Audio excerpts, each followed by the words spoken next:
Hello everyone, welcome back to Sahitya study. आज की इस वीडियो में हमने जो अभी टेस्ट कंडक्ट किया था आज सैटरडे को, जो बैच में आपका टेस्ट हुआ था, जो भी यूजीसी नेट की तैयारी कर रहे हैं या एचपीएससी स्क्रीनिंग की तैयारी कर रहे हैं, ठीक है, उनके बैच में मैंने ये टेस्ट डाला था। इसमें 70 क्वेश्चंस थे।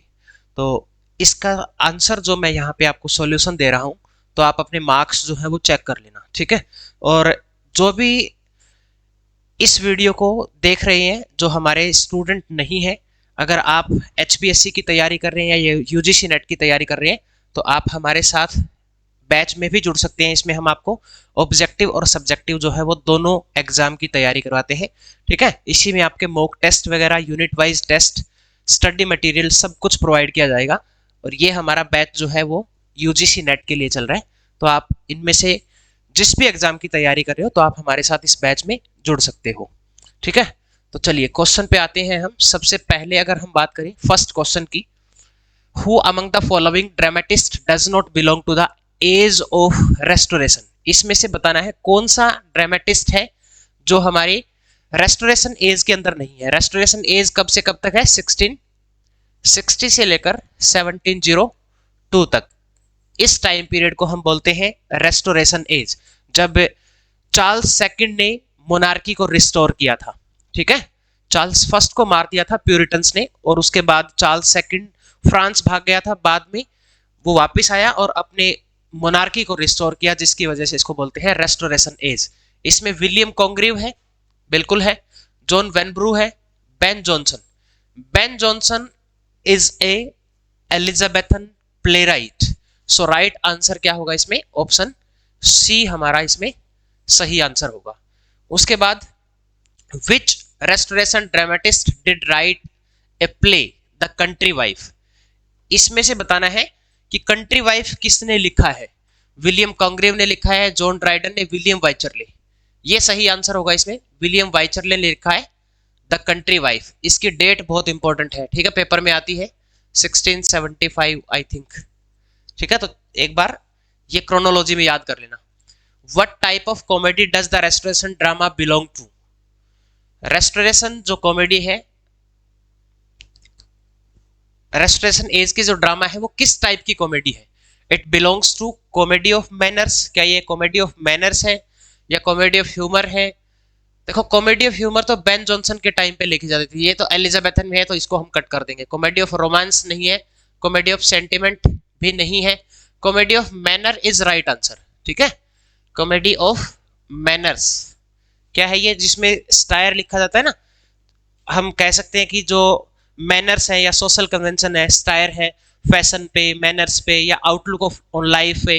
तो इस तरह की जो कॉमेडी लिखी जाती है वो आती है इस कैटेगरी में, कॉमेडी ऑफ मैनर्स में। Next one, strict Protestant who wanted to get rid of ritual in church service and lead a plain and simple life were known as. कौन थे ऐसे जो स्ट्रिक्ट प्रोटेस्टेंट थे? जो क्रिश्चियनिटी है वो दो पार्ट में बटी हुई थी, एक प्रोटेस्टेंट, दूसरी कैथोलिक। और प्रोटेस्टेंट के अंदर भी एक ग्रुप था जो बिल्कुल सिंपल लाइफ चाहते थे, ठीक है। वो जॉन कैल्विन की फिलॉसफी को फॉलो करते थे, वी आर बोर्न सिनर, कि हमारा काम है यहाँ पे रिपेंट करना, हम किसी तरह का प्लेजर नहीं कर सकते, ठीक है। तो कौन थे वो? प्यूरिटन्स। जब 1649 में प्यूरिटन एज आती है, प्यूरिटन एम्पायर आता है इंग्लिश हिस्ट्री में, तब इन्होंने क्या किया था? सारी चीजें बैन कर दी थी जिससे भी प्लेजर मिलता है, लाइक स्पाइसी फूड हो गया, थिएटर ऑलरेडी क्लोज थे, वाइन इन्होंने बैन कर दी थी। तो मतलब जो फंक्शंस है वो बैन कर दिए थे जिससे प्लेजर मिल सकता है, एक्सेप्ट टू मैरिज फंक्शंस, बाकी सारे बैन कर दिए। तो ये ग्रुप था प्यूरिटन का।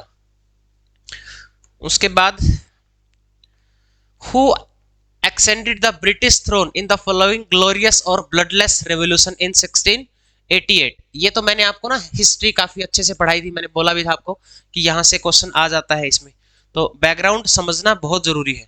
1688 में जब ये जेम्स फर्स्ट था ना, जेम्स फर्स्ट था किंग, तब इसकी दो बेटियां थी, एक का नाम था मैरी और एक का नाम था एन। इस मैरी की शादी हुई थी विलियम ऑफ ऑरेंज से, ठीक है, फ्रांस में एक टेरिटरी है, उसके साथ इसकी शादी होती है। तो ये स्ट्रिक्ट कैथोलिक था, तो इसने कैथोलिक को इनवाइट करना शुरू कर दिया था, जिसकी वजह से प्रोटेस्टेंट गए विलियम के पास कि भाई तुम यहाँ पे किंग बन सकते हो आके। तब ये इसने अटैक किया। हालांकि ये कोई लड़ाई नहीं हुई थी। 1688 में जेम्स फर्स्ट इंग्लैंड छोड़ के भाग गया था, ठीक है, उसने अपनी जो राजगद्दी है वो छोड़ दी थी। और 1688 में इसलिए इसको बोलते हैं ग्लोरियस या ब्लडलेस रेवोल्यूशन। तो यहाँ पे who extended the British throne, किसने एक्सटेंड किया था ब्रिटिश थ्रोन को? विलियम ने। विलियम और मैरी जो इसकी वाइफ थी, ठीक है। चलिए जी आगे। The popish plot refer to, क्या है ये पोपिस प्लॉट? पोपिस प्लॉट हुआ था, कब हुआ था? 1678 में, ठीक है। और एक प्लॉट आता है यहाँ पे गन पाउडर प्लॉट 1605 में। ये तो रियल में हुआ था 1605 में। Gun powder plot Charles first को मारने के लिए, सॉरी उसको जब 1603 में किंग बनता है ना वो जेम्स फर्स्ट, उसको मारने के लिए एक बहुत सारा बारूद भर दिया गया था पार्लियामेंट में। तो इसको हम बोलते हैं गन पाउडर प्लॉट 1605 में। इसमें गाय फोकस मेन कॉन्स्पिरेटर था, लेकिन ये एक फेक अटेम्प्ट था, ये कोई रियल का अटेम्प्ट नहीं था। ये कॉन्स्पिरेसी की थी टाइटस ओटस ने। It is a fictitious plot to assassinate Charles second. Charles second को असैसिनेट करने के लिए ये एक फिक्शनल प्लॉट बनाया गया था, ठीक है। तो ये रियल नहीं था। William Congreve's the way of the world identify the speaker of the line one's cruelty is one's power and one part with one's cruelty one parts with one power. ये लाइन किसने बोली है? ये line way of the world में है, Millamant की line है ये, right. Millamant, ability to be cruel is the source of power. ये आती है हमारे वे ऑफ द वर्ल्ड से। Next one, the medal, a poem written by John Dryden in 1681 is subtitled. इसका सबटाइटल बताना है। Satire against sedition, satire against tyranny, satire against greed and satire against apostasy. किस पे stair लिखा गया है? The medal. Sedition क्या होता है? ये सेडिशन के अगेंस्ट अगर ये स्टायर लिखा गया। सेडिशन होता है एक ऐसा एक्शन जिसमें इंटेंट किया जाता है कि किसी को इनकरेज करना गवर्नमेंट के अगेंस्ट, लोगों को गवर्नमेंट के अगेंस्ट करना, दैट इज कॉल्ड सेडिशन। तो ये है satire against sedition. Medal, the medal जो है इसका सबटाइटल है satire against sedition. In 1692, William Congreve published Incognita, a work of action which is dubbed a novel on its title page. इसको बोला जाता है कि ये विलियम कॉन्ग्रीव की ब्रीफ नॉवल है। What is the subtitle? इसका सबटाइटल है Love and Duty Reconciled. Love and Duty Reconciled. उसके बाद मैच करना है। Match the author with the work. John Locke ने लिखा है, इसमें हम लिख देते हैं एक बार 1, 2, 3 और 4। जॉन लॉक का है इसमें से टू ट्रेटाइज ऑन द गवर्नमेंट, तो हम 2 को ए के साथ मैच कर देंगे। विलियम डैम्पियर, डैम्पियर एक बहुत बड़ा एक्सप्लोरर था जिसने 3 बार अर्थ पूरे वर्ल्ड के जो चक्कर लगाए थे, ठीक है। विलियम डैम्पियर, ये रियल में एक बार इसने क्या किया था, एक मतलब ये पायरेट या एक्सप्लोरर है। अलेक्जेंडर सिलकिर्क का नाम सबने सुना होगा।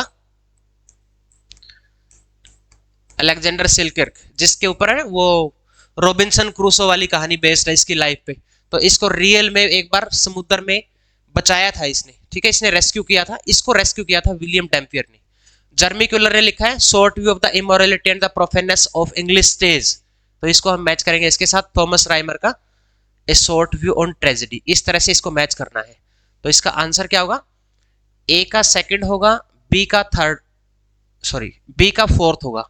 ए का सेकंड, बी का फोर्थ, देखो कौन से ऑप्शन में है। ए सेकंड यहां पे है लेकिन बी फोर्थ नहीं है, ए सेकंड यह है। ऑप्शन इसमें सी सही हो जाएगा। राइट आंसर क्या होगा इसमें? ऑप्शन सी, ये वाला। ए सेकंड, बी फोर्थ, सी फर्स्ट, डी थर्ड। राइट, चलो जी आगे।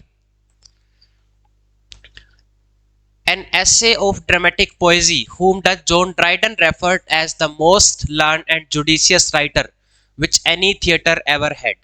ये लाइन है कहाँ पे? An essay on dramatic poesy के अंदर ये लाइन है, Shakespeare had the largest and the most comprehensive soul, and Johnson the most learned and judicious writer.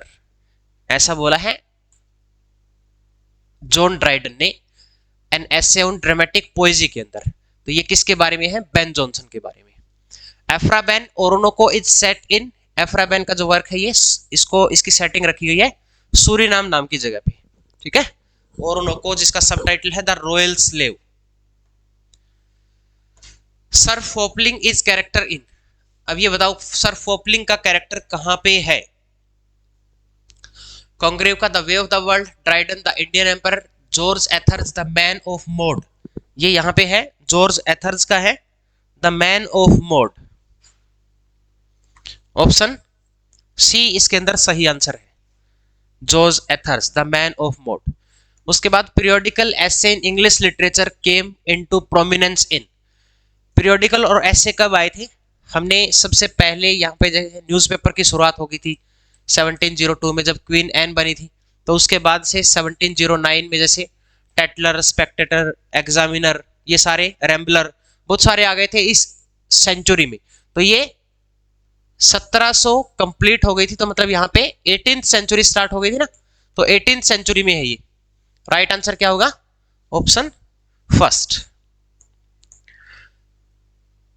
फिर मैच करना है कैरेक्टर को, कैरेक्टर दिए गए हैं। डोरीमेंट का कैरेक्टर का है, लेडी फ्रिजट का है, मेलवोले वर्निस। नीचे प्ले दिए गए हैं कि ये जो कैरेक्टर हैं ये बताने हैं, नीचे मैच करना है कि कौन सा कैरेक्टर कौन से प्ले के अंदर है। देखो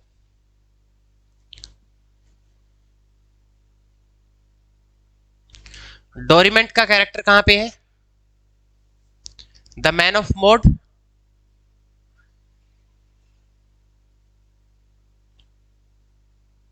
उसके बाद लेडी फ्रिजट, द कंट्री वाइफ, मेलवोले है मेलकॉन्टेंट, और वर्निस है प्लेन डीलर में। तो यहाँ पे ए सेकंड बी थर्ड, ए का सेकंड हम करेंगे और बी का थर्ड होगा। ऑप्शन सेकंड में दिया गया है ये, ए सेकंड और बी थर्ड, ठीक है। सी का फोर्थ हो गया, डी का फर्स्ट हो गया, तो ये हमारा ऑप्शन नंबर सेकंड सही होगा इसमें। Next one, which of the following statement is true of the way of the world. True बतानी है, स्टेटमेंट कौन सी है, ध्यान से पढ़ना है ये कौन सी स्टेटमेंट ट्रू है इसके बारे में। The way of the world failed on the stage, ये स्टेज पे फेल्ड रहा था, इसको नहीं पता, एक बार रख लो इसको।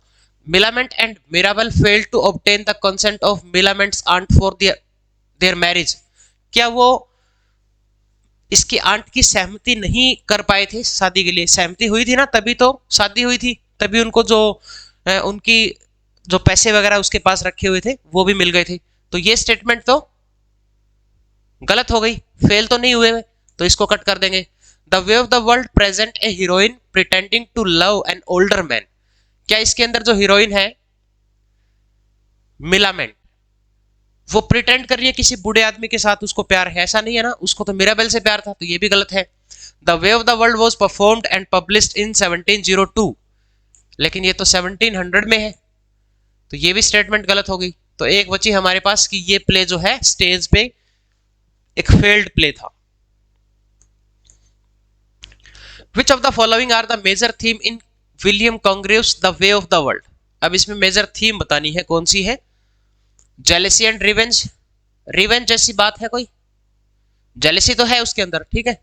लव एंड इंटरव्यू, लव की थीम भी है, इंटरव्यू इज काइंड ऑफ साजिश है ना, इसमें साजिश है, तो सेकंड ही सही है इसमें, love and interview. Arrange the following play in their chronological order, अब इनको अरेंज करना है क्रोनोलॉजी में, ठीक है।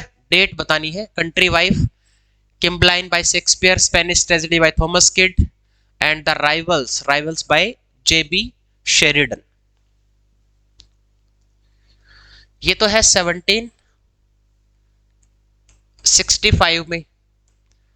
किम्बलाइन 1611 में है, स्पेनिश ट्रेजेडी 1682 से लेकर 90s के बीच तक का है, और द राइवल 1775 में है। तो सबसे लास्ट में तो क्या आएगा, डी ऑप्शन सबसे लास्ट में आएगा। देखो डी कहाँ पे लास्ट में है, 3 में दिया गया है, तो पहले नंबर पे आ जाएगा हमारा, सॉरी ये 15 में है, 1582 से 90 के बीच में है, थॉमस किड वाला। तो सी ऑप्शन पहले आएगा, डी सबसे लास्ट में आएगा। देखो कहाँ पे है, सी ऑप्शन पहले यहाँ पे है, सी यहाँ पे भी है, डी यहाँ है, डी यहाँ है, ठीक है। तो सी उसके बाद हम देखेंगे ये आएगा B, C B A D, C B A D given है ऑप्शन नंबर 3 में। तो ये इसका सही क्रोनोलॉजिकल ऑर्डर होगा। Which two of the following events are considered in Samuel Pepys diary? ये बहुत फेमस डायरी राइटर है। मैंने पहले भी आपको कई बार ये बात बोली है कि इनको अच्छे से, बहुत अच्छे से पढ़ के जानी है, इनकी डायरी की जो डेट्स वगैरह है वो भी याद करनी है। 2 इवेंट इसने मेंशन किए हैं इसके अंदर, द प्लेग इन लंदन 1665 वाला एक तो, और ग्रेट फायर ऑफ लंदन 1666। बहुत भयंकर आग लगी थी लंदन में, तो इसने अपने आंखों से लंदन को जलते हुए देखा था, तब वो डायरी उसने लिखी, उसमें एंट्री की थी। तो ये 2 इंसिडेंट है इसमें। तो पहला मतलब ए और बी दोनों सही है इसमें, ए और बी गिवन है ऑप्शन नंबर 1 में। Beside being a playwright, who among the following has translated Homer? Homer को किसने ट्रांसलेट किया है? जॉर्ज चैपमैन ने, चैपमैन है, पोप है, फेमस ट्रांसलेशन है, और एक विलियम कूपर है। ये ध्यान रखो, तीनों आपको याद करने हैं अच्छे से। Which of the following plays of Dryden is a blank verse? इसमें से कौन सा ब्लैंक वर्स के अंदर लिखा गया है? All for Love, ये वाला जो है option C, All for Love blank verse के अंदर लिखा गया है, ठीक है। ऑप्शन सी इसमें सही आंसर है। Dryden's essay of dramatic poesy 1668 is written in, 1668 के अंदर एसे ऑन ड्रामेटिक पोएजी लिखा गया था, ड्राइडन ने लिखा था। उसके तुरंत बाद इसको पोएट लॉरेट बनाया जाता है 1668 में, और ये फर्स्ट ऑफिशियल पोएट लॉरेट बनते हैं इंग्लैंड के। फर्स्ट ऑफिशियल पोएट लॉरेट कौन थे? John Dryden. इसको लिखा गया है ड्रामेटिक फॉर्म में। ड्रामेटिक फॉर्म होती है जिसमें काइंड ऑफ एलिमेंट होते हैं, लाइक प्लॉट भी है, अच्छे से उसकी सेटिंग भी रखी गई है, डायलॉग की फॉर्म में लिखा गया है। ये कैरेक्टरिस्टिक्स होती है इसकी ड्रामेटिक फॉर्म की, ठीक है। Of the 4 character in Dryden's essay who present Dryden, इसमें से ये बताना है कि जो 4 कैरेक्टर है, नियंडर, क्राइट्स, लेसिडस, यूजिनस, ये 4, इसमें से ड्राइडन कौन सा है? ड्राइडन है नियंडर, मींस न्यू, जो कि जो मॉडर्न एज है उसको ये डिफेंड कर रहा है, ठीक है। इंग्लिश ड्रामा को डिफेंड कर रहा है ये Dryden. Of the following names given to restoration comedy, which one is the most appropriate? Restoration comedy में मोस्ट एप्रोप्रिएट नेम जो दिया गया है इनकी कॉमेडी को, immortal comedy, artificial, comedy of manners, ये कॉमेडी ऑफ मैनर्स, ठीक है। Which of the following plays of Congreve is considered his best? Congreve का बेस्ट प्ले यही माना जाता है जो स्टेज पे सबसे फेल्ड प्ले था, the best, the way of the world. Which of the following plays of Wycherley is best known? William Wycherley का बताना है कि बेस्ट नोन वर्क कौन सा है। The country wife, love in a wood, plain dealer, gentleman, dancing master, यही है first, the country wife. The man of mode और sir Fopling Flutter was written by, किसने लिखा है the man of mode? Dryden, Etherege, Wycherley, Congreve. Etherege ने, George Etherege ने लिखा है the man of the mode. Alternate title है इसका sir Fopling Flutter. Who among the following is not A restoration dramatist? कौन सा रेस्टोरेशन ड्रामेटिस्ट नहीं है? ये क्वेश्चन रिपीट हो गया है। बेन जॉनसन, एलिजाबेथन प्लेराइट है ये। आगे है which of the following plays by Thomas Otway is considered his masterpiece? इसका मास्टरपीस वर्क कौन सा है थॉमस ऑटवे का? ये है वेनिस प्रिजर्व्ड 1682। वेनिस प्रिजर्व्ड के बारे में आपको बेसिक पढ़ना है, एक बार इसकी बेसिक समरी देख लेना, ठीक है। The rival queens was written by, rival queen लिखा है नेथेनियल ली ने, ऑप्शन बी सही है इसमें। Elkanah Settle wrote which of the following works, Elkanah Settle जो है वो कहां पे लिखा गया है, कौन से वर्क में है, the Empress of Morocco. Hudibras was written by, किसने लिखा है हुडीब्रास, इमिटेट करके लिखा गया है सर्वेंटस।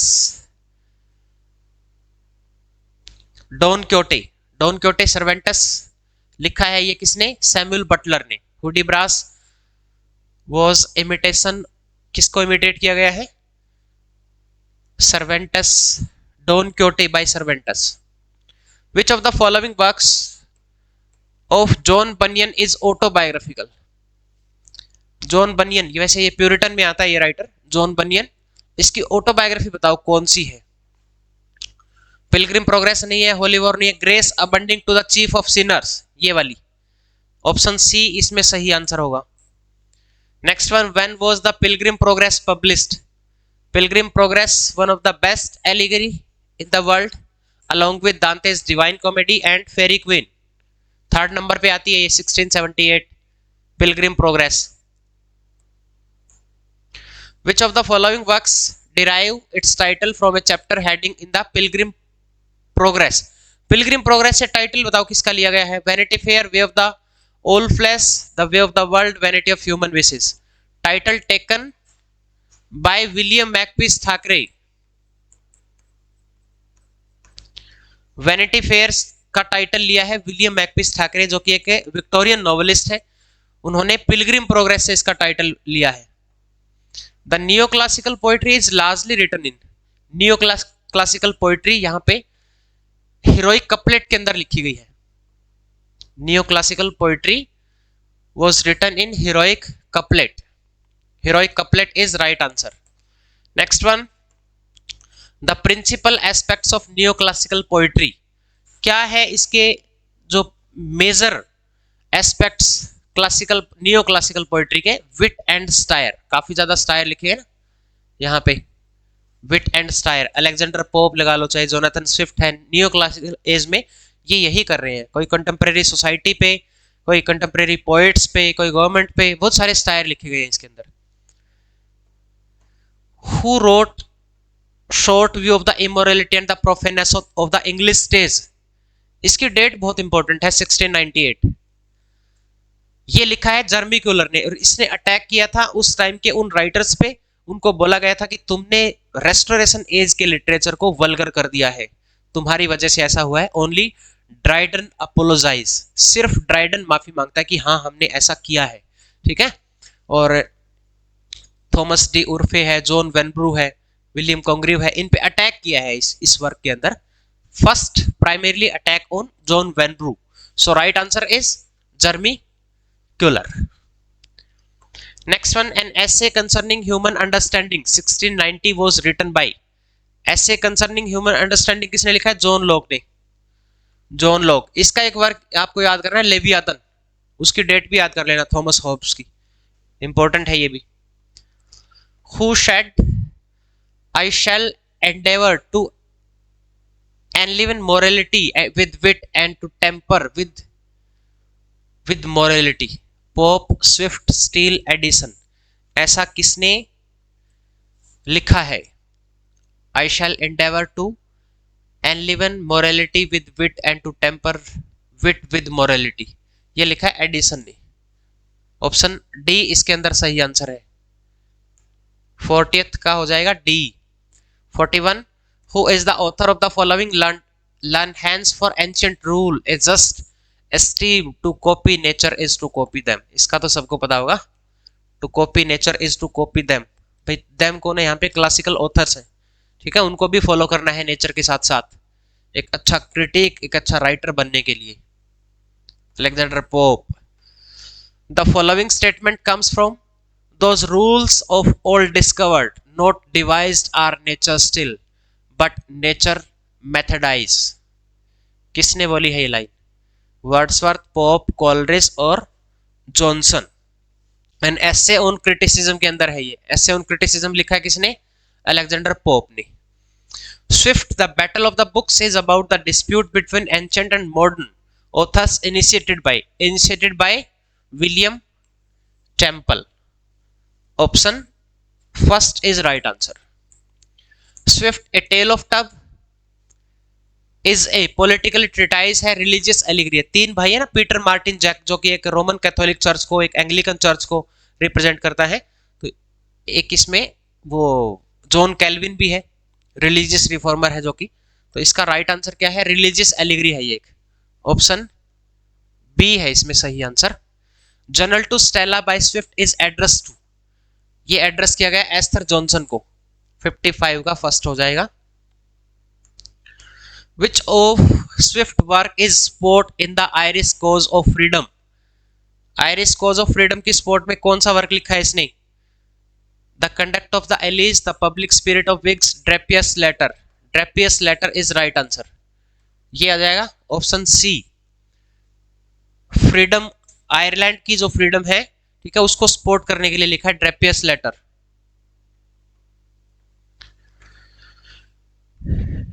In Swift Gulliver's Travel, who represent the giants? Gulliver's Travel में giants को कौन रिप्रेजेंट कर रहा है? लिलीपुटियंस क्या थे? छोटे छोटे लोग थे ना, बिल्कुल टीनी पीपल। तो ये तो नहीं होगा। ब्रॉबडिंगनेग में ये लोग जो हैं 72 फीट के हो गए थे। तो जायंट्स कौन है? Option B, Brobdingnagians. A modest proposal by Swift was made for, a modest proposal लिखा था इसने। ये भी एक खतरनाक स्टायर है जो इंग्लैंड की गवर्नमेंट है उसके ऊपर। इसमें क्या इसने बोला कि भाई for selling the poor children as food, कि बच्चों को, छोटे छोटे बच्चे जो हैं, मेरा एक अमेरिका का एक दोस्त है, उसने क्या सजेस्ट किया है कि छोटे बच्चे होते हैं उनका मांस बहुत बहुत ज़्यादा टेस्टी होता है, डिलीशियस होता है 1 साल तक के बच्चे को। तो तुम क्या करो, उनको पैदा करके बेच दो, ताकि गवर्नमेंट को नौकरी रोजगार ना देना पड़े, उनको चिंता खत्म हो जाएगी उनकी भी, और पेरेंट्स की भी खत्म हो जाएगी। तो ये ऑप्शन डी, ये एक स्टायर लिखा था उसने। एडिसन कैटो इज ए, ये कैटो एक ट्रेजेडी है एडिसन की।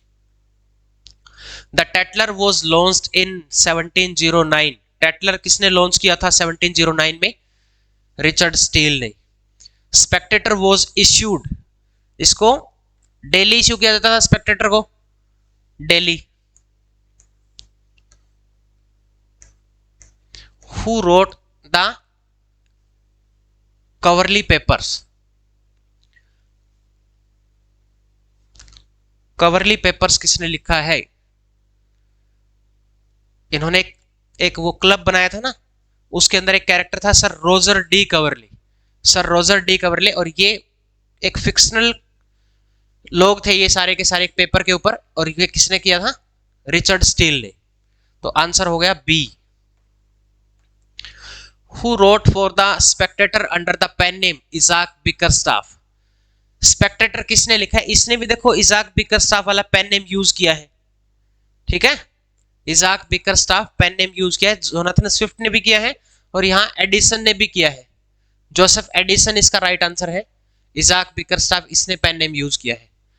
Steel prose comedies laid the foundational of the sentimental comedy of the Augustan age, the first of his comedy was, इसमें से कौन सी इसकी फर्स्ट कॉमेडी है स्टील की? ये है द फ्यूनरल, ये वाली, ऑप्शन डी इसमें। नेक्स्ट क्वेश्चन है फिर, Defoe's novel is, Daniel Defoe's novel is best describe as, इसमें बताना है कि डेनियल डेफो की जो नॉवल है वो क्या डिस्क्राइब करती है। क्या वो इंसिडेंट डिस्क्राइब करती है, या कैरेक्टर को डिस्क्राइब किया है, साइकोलॉजिकल नॉवल है या सिंबॉलिक नॉवल है? सिंबॉलिक साइकोलॉजिकल तो कुछ नहीं है उनके वर्क्स में, उसने क्या इंसिडेंट जो है वो डिस्क्राइब किए हैं नॉवल के अंदर, यानी कि वो अलग अलग वोयाज पे जाता है, ठीक है, तो वो सारे इंसिडेंट हैं उनकी इसमें डेनियल डेफो की नॉवल के अंदर, जैसे रॉबिन्सन क्रूसो हो गया। उसके बाद who among the following was not a member of Scriblerus club, इसको तो बहुत अच्छे से रट्टा मार लेना, इसका तो बहुत अच्छे से। स्क्रिबलर्स क्लब के मेंबर कौन है? ठीक है, पोप इसमें फाउंडर फिगर है, अलेक्जेंडर पोप, आर्बाथनॉट, डेनियल डेफो नहीं है, जोनाथन स्विफ्ट है, थॉमस पार्नेल है। तो ऑप्शन सी इसमें हमारा राइट आंसर होगा। 55 का है आगे, pope and essay on criticism was published in, ये हुआ था पब्लिश 1711 में। ऑप्शन बी इसमें सही आंसर हो गया हमारा। The statement true wit is nature to advantage dressed, what oft was though but never so well expressed, किसने लिखा है ये? पोप का है ये भी। The third most coated writer है ये, Alexander pope. The expanded version of the rape of the lock appeared in, rape of the lock सबसे पहले आया था 1712 में, देन उसको एक्सपेंड किया 1714 में, देन फाइनल आया 1717 में। तो इसने एक्सटेंडेड वर्जन पूछा गया है, 1714 में हो गया ये। ऑप्शन सी इसमें हमारा राइट आंसर है। Next, the cascades India's glowing gems unlocks and all the Arabia breathes from the yonder box, this line appeared in which of the following. बहुत आसान क्वेश्चन है ये, कई बार रिपीट हुई है लाइन। तो the rape of the lock के अंदर ये लाइन है। उसके बाद Pope's an essay on man discuss, essay on man में क्या डिस्कस किया है पोप ने? The man's place in the universe. Option first सही है इसमें। The Dunciad first came out in, सबसे पहले डंसियार्ड कब आया? 1718, 14, 42, 40, ये 1728 में है। फाइनल पब्लिकेशन 1742, 43 है इसकी। तो पहले सबसे पहले कब आया था? 1728 में। नेक्स्ट, उसके बाद Pope's portrait of Addison as Atticus appeared in which of the following, उसमें ना किस पे अटैक किया है? एक तो एडिसन को एज एटिकस बनाया है और एक लॉर्ड हार्वी, दोनों पे स्टायर किया है ये। तो ये इसके अंदर है epistles to doctor Arbuthnot by Alexander Pope. True ease in writing comes from art, true ease writing में ऐसे नहीं आती, आर्ट से आती है, नॉट बाय चांस। ऐसे नहीं कि ये होता है प्रैक्टिस से, आर्ट से। As those move easiest who have learn to dance, this statement express the critical credo of Elizabethan poet, metaphysical poet, neoclassical poet, romantic poet.